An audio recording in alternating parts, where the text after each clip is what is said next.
G'day guys, Daniel here from RX Smart Gear Australia. Today we are talking about the foot position in double unders.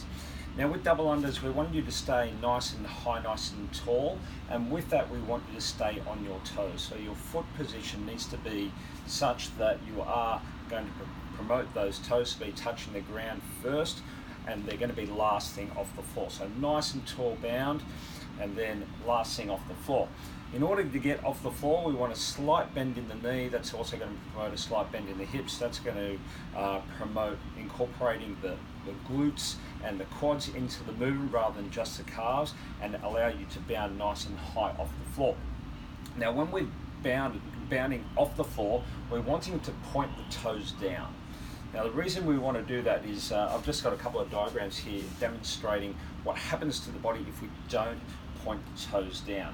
So we have here a nice and straight athlete, toes pointing down. So we're up nice and tall, toes are going to be pointing down and ready. They're going to be the first thing that's going to contact the floor when it comes back, when you come back down to the floor.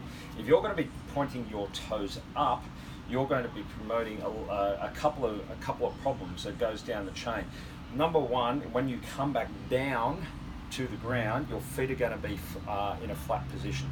So you're going to be, I say, your heels on the floor is time on the floor. So if you're going to be landing in a flat position, what you have to do is spend more time in order to bend those knees and hips for longer. It's more time on the floor in order to get that energy to get back up, get back up in the air. Now with that flat position, straight down, and what you'll probably hear in that position is your feet hitting on the floor. We want to aim for as little sound as possible, and pointing your toes down does assist with that. So no flat feet, no toes up. What it also does, is going down the chain, is if you point your toes up, you can break at your hips. So something like a pike is going to come into the movement, so you're breaking at the hip, and then it's going to be very hard for you to correct and come back down to that straight position, and then get those toes back in contact with the floor. In that position as well, you might find that you're actually traveling backwards, and therefore the rope has got a moving target, so you're kind of pushing yourself back and those hips going back. So again, another reason for those toes to stay down rather than up. And lastly, toes up again, you can be bunching. So rather than elevating your head height, you're going to be bunching those knees, toes coming up, bending at the hip, and then coming back down.